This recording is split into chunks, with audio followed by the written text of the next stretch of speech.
so 6,700 stories. And how did you start? Did you know from the beginning that it was going to be such a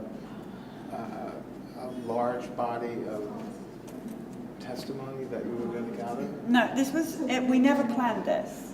Okay. First of all, I was never supposed to be, my family was never supposed to be in the film Vaxxed. It was just that Del Bigtree happened to be in our house, and my son had a meltdown, and he started filming it, and that's how we became part of Vaxxed. I was always working with Andy Wakefield, but I was never going to be, it was never going to be our story. And then once Vaxxed got thrown out of Tribeca, I started travelling around with Del, and it became obvious that we were missing speaking to the parents, because these parents were just lining up outside theatres wanting to tell their stories, and we were just spending all our times in airports and on planes. So that's when we got the bus and thought, well, we'll talk to the parents on the ground. Yeah. And we had no idea, none of us had any idea how bad it was out there. It's like I feel like America's like this bloody battlefield. It's just like there's been this massive fight, and some are dead and some are still fighting on the ground, twitching on the ground. It's so bad out there. And you've got to remember, it doesn't just affect the person who's injured. We are watching siblings and parents and grandparents. It's just a fall down effect. I don't think people have any idea how serious this is. Right, so you've collected 6,700 stories. To be honest with you, I don't even know how many we've collected. Okay, and so how do you take it from, the sense of denial and this kind of cover-up, for lack of a better word, in people's perceptions of what's happening with the vaccine program, and take the body of testimony that you've gathered and change people's perceptions? Well, I think what's happening is really interesting, and again, this was not planned.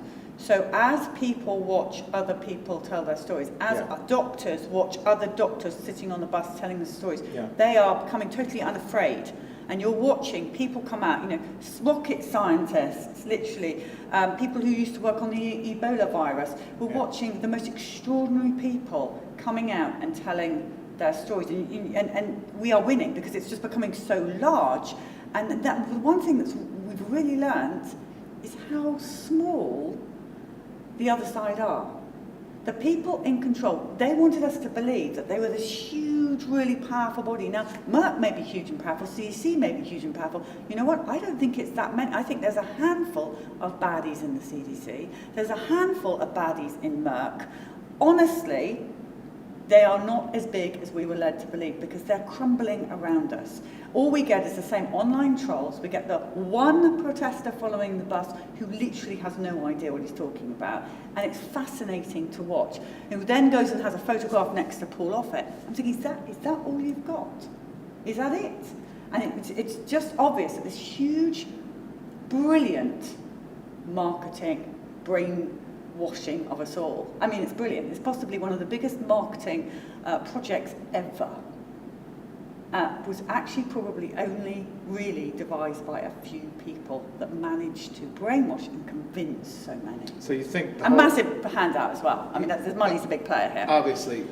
So you think that the edifice is really brittle, and that all you need to do is kind of, push it and it'll crumble.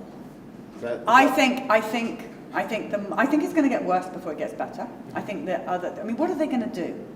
They can't put their hands up and say, really, really, really sorry. Okay, everybody's injured by that. I mean, what are they going to do? This is not mesothelioma, or it's where we're going to have asbestos claims or whatever. This is huge, worldwide huge. So if America admit to it, oh my gosh, England, what are you going to do? Australia, it's huge, worldwide problem. In Italy and France, they've doubled down on the mandates, right?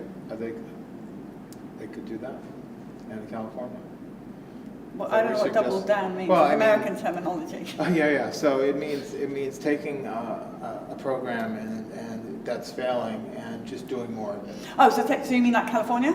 Yes. Oh yeah. The California and disaster areas. I mean, they don't realise by doing that what they're actually doing is making it really worse, because people aren't stupid. Okay, we fell for the vaccines are safe and effective. Right.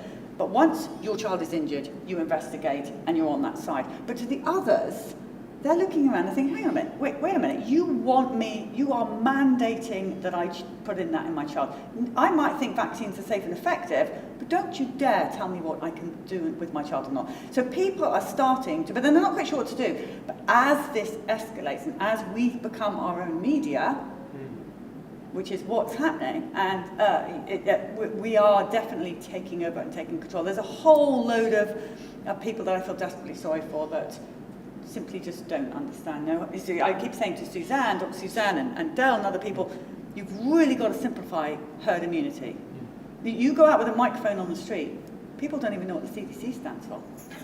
Exactly. They really don't. They have no idea. They have no idea. You ask a student, what vaccines did you have this semester? Like, I have no idea, but I just put my arm out and had them done. They don't even know what HIB means or what on earth it stands for or any of the names. MMR. You ask students what MMR is, they don't know. So you've got to go right in at a different level and educate them. So what do you do with all the stories now? What's next? Keep going. Keep going. We keep going out there. We've got people around the world now that are going to be doing what I'm doing. Not going out on a bus, just in their area, recording injury and unvaccinated versus vaccinated. So that's how it's going to expand. Okay. And yes, we are. We're building a library. We are doing everything we can. Brian Hook has offered to look at all the interviews that we've done. I mean, one thing that we completely by mistake uncovered is that the unvaccinated, barely on a hand, can I count how many ear infections they had in their first year of life. Vaccinated, pretty much all of them. And it's really unbelievable. So we know now, the people know, that ear infections, 100% vaccines. And then you get the antibiotics and it starts to all go downhill. Okay. So it's just bizarre what we're uncovering, literally by mistake as we go along, and the health of the unvaccinated. Can't deny that. And I think that's also really getting on the nerves of the other side, because they can call us crazy all they like, but they can't call the unvaccinated crazy. Like, you can't deny it. They're super healthy. What are you going to do about it? They just say they're going to kill everybody and polio's going to come back because of them. Not that stupid. Right. All right, thanks. Thank you. Been a long day. It has, and since... I think we're going to get kicked out. Well, he's the cleaning I gotta crew. get going.